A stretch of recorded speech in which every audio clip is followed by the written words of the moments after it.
Hello and welcome. My name is Jordan Short and this is the Byte.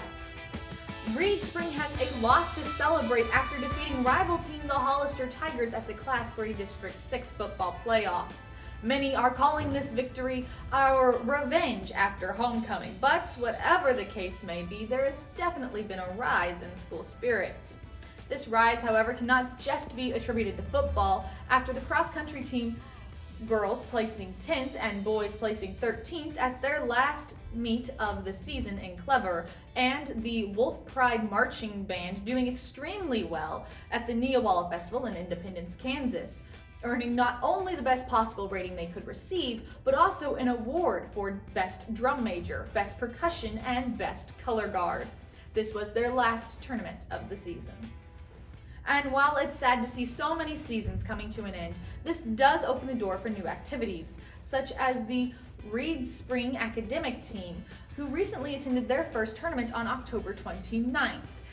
Both varsity and JV placed 4th overall, and varsity member Nathan Kruger and JV member Landon Hafer placed 5th for most questions answered.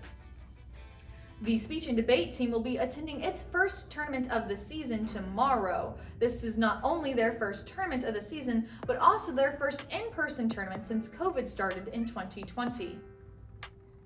We would like to send our congratulations out to CJ Merritt, an automotive technology student at the Gibson Tech Center, for earning the name of Professional of the Month. If you would like to sign up to donate for the blood drive, you can do so at any time in the counselor's office or during lunch in the Commons. The blood drive will be held on November 9th in the auxiliary gym, and you must be at least 16 years old to donate. On the 2021-2022 announcements page on Canvas is Dr. Suter's monthly newsletter. This newsletter contains important information regarding the school, its various activities, and updates on academic focuses. The NHS induction ceremony will be November 8th at 7 p.m. in the middle school auditorium. New inductees are asked to pay attention and keep an eye out for reminders and announcements from Ms. Mueller regarding their acceptance. And lastly, outside of our school, our community has taken serious steps towards physical activity and reducing pollution. The Iserman Park Trail, opened recently on Lake Taneycomo, covers over 10,000 square feet. This trail was aimed at not only providing walking space for a nearby senior community, but also at reducing the number of tires in local landfills. I might just have to check it out for myself this weekend. And now for our featured interview with a man known far and wide throughout Reed Spring High School, our vice principal, Mr. Mueller. Hello, my name is Nathan Kruger. I'm here with Mr. Mueller, our assistant principal here at Reed Spring High School, and I'm going to ask him a couple questions. So how long have you been here at Reed Spring? This is year 14, believe it or not. Been here a long time now. Wow. What'd you start off doing here? I was the head football coach, head track coach, and I taught weights and conditioning. I think you were the head football coach whenever my sister actually graduated from here in 2014. Yes, I was. I did that for quite a while. I think 6 years, if I remember correctly. And then Coach Gosh was my defensive coordinator. And then whenever I became the assistant principal, we kind of traded. Coach Gosh became the head coach, and I just was a coordinator at that point. I stayed on offense. He stepped to defense, but we just kind of traded roles. We did that for about 5 or 6 years. And then when my son graduated, I decided to give up coaching altogether and just focus on admin. I gotcha. So there's a new GSH system this year. Mm-hmm. What sort of brought that about? Because we had that old one last year. Yeah, well, guided study hall. So like I said, I've been here 14 years. I've got to see it morph and change quite a bit over that 14 years.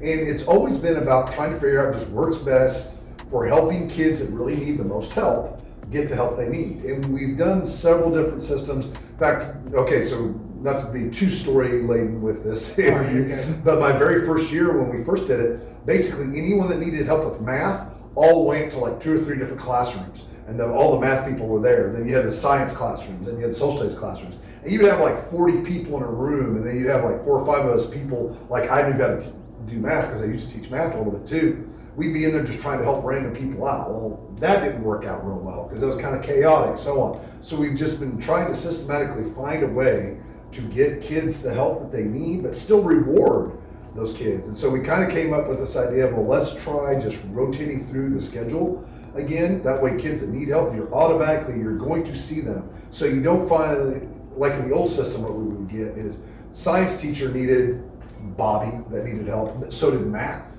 Well, for 3 weeks, he was only with either science or math, and there wasn't a good systematic way to keep that going. So now, every 2 weeks, you're gonna see each teacher once again. So if you need help in that subject area, you're there to get it. But if you've scored well and you don't need help, you still got the opportunity to get out. So we thought this might be a nice little way to, test out a different system that's still rewarding good academics and, good grades, but still got help to those that need it more on a systematic basis.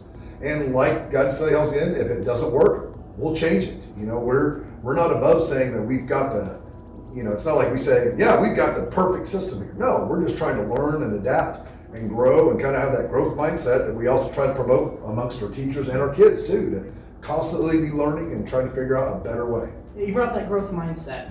What do you mean by that this year? Well, the idea of the growth mindset, and it's something that Dr. Suter's always been pushing ever since he came in as the principal, is the idea that none of us can ever really say we're done with learning. And it doesn't just necessarily mean academics and classes and books, but you're constantly trying to figure out how to do better at whether it be your job, taking care of your house, taking care of your kids, whatever. You're always looking at ways to improve upon yourself. That's a growth mindset, and so, for example, I've taken on to working on my own cars quite a bit. So I don't automatically know how to change the oil in my old Cadillac or whatever. I have to watch a YouTube video, learn on it, ask questions.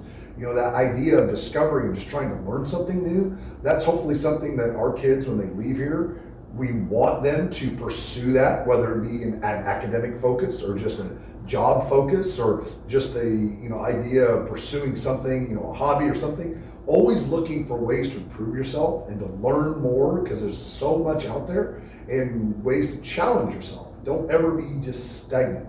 Always look to grow. All right. So every year, the main mission of the high school seems like have a different motto. It seems like. What would you say the motto this year is? I would say growth mindset, but we also kind of came up with a vision, and I'm going to misquote it because I don't have it memorized, but basically it's the idea we want every student that leaves here to go on to a happy and healthy, successful life, moving on from here. That doesn't necessarily mean everyone go to college or everyone goes straight to the military or anything, but no, when they get out of here, they're happy, they're healthy, they understand how to grow and how to pursue other ventures so they can be productive people wherever they choose to live, whether they stay here in Reed Spring or move off to somewhere else in the country. They know and are armed and equipped with ways to lead a happy, successful life moving forward.